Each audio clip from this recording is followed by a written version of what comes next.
जम्मू कश्मीर के पहले lieutenant governor Girish Chandra Murmu ने अपना इस्तीफ़ा दे दिया है और उनके इस्तीफ़े को स्वीकार भी कर लिया गया है। और ऐसा कहा जा रहा है कि उनका जो इस्तीफ़ा है वो लिया गया है और उनसे मांगा गया है, जिसके बाद उन्होंने इस्तीफ़ा दे दिया।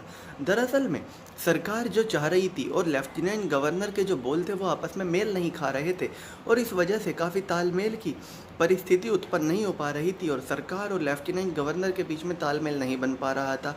जाहिर सी बात है, केंद्र सरकार जम्मू कश्मीर में, खासकर कि कश्मीर के इलाके में 4G इंटरनेट बहाल करने के सख्त खिलाफ थी। जबकि मुर्मू जी अभी कुछ हाल ही में कहा था कि उन्होंने कि अगर 4G इंटरनेट रेस्टोरेशन हो जाता है तो उनको कोई फ़र्क नहीं पड़ता कश्मीरी उसका कैसे इस्तेमाल करता है।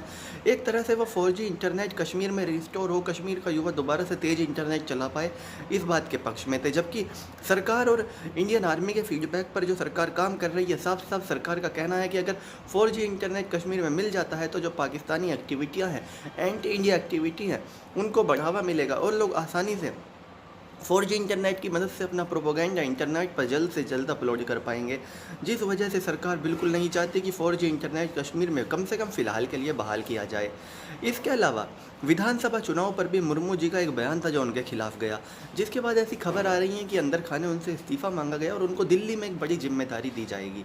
और अब जिनको अपॉइंट किया गया है जम्मू कश्मीर का नया लेफ्टिनेंट गवर्नर, वो कोई एक्स IAS नहीं है बल्कि एक राजनीतिक व्यक्ति हैं और उनका नाम है मनोज सिन्हा। वही मनोज सिन्हा जो अभी 2019 का चुनाव गाजीपुर में मुख्तार अंसारी के भाई अख्तार अंसारी से हार गए। हालांकि जो मनोज सिन्हा है उनका बीजेपी में बड़ा कद है। एक वक्त 2017 के चुनाव के बाद यूपी में मुख्यमंत्री पद के दावेदार भी थे, लेकिन मुख्यमंत्री बन ना सके। इसके बावजूद वो एक पढ़े लिखे नेता हैं, IIT से उन्होंने पढ़ाई की है और उनका नाम काफ़ी ईमानदार नेताओं में लिया जाता है। जाहिर सी बात है, ऐसे बहुत कम नेता होते हैं जिनको कहा जाता है कि ये नेता ईमानदार लगते हैं और उनका नाम ईमानदार नेताओं में लिया जाता है। ऐसे ही नेता है मनोज सिन्हा। इसके साथ साथ अब लेफ्टिनेंट गवर्नर जो होंगे जम्मू कश्मीर के, वो एक राजनीतिक व्यक्ति होंगे, ताकि जो दिल्ली सरकार यानी कि केंद्र सरकार के जो और जम्मू कश्मीर के लोगों के बीच में जो कम्युनिकेशन का पुल है वो एक राजनीतिक व्यक्ति ही संभाले।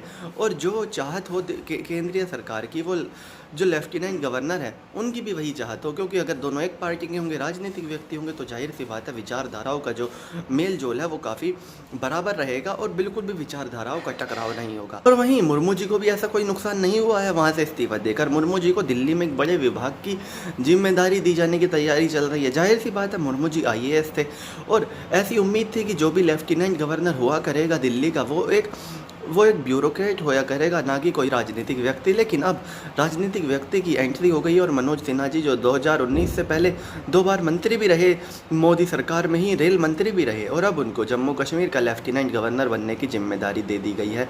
गाजीपुर से 2019 में चुनाव हारे, उत्तर प्रदेश का मुख्यमंत्री बनते बनते रह गए, लेकिन अब एक बार उनको फिर से पार्टी ने भूला नहीं। उनको इस बात का एहसास दिलाया गया है कि आपने चुनाव बेशक हारा हो, लेकिन आप हमारे बड़े नेता हैं और आपको भूला नहीं गया है। आप आइए और जम्मू कश्मीर के लेफ्टिनेंट गवर्नर बनकर जम्मू कश्मीर की जिम्मेदारी संभालिए।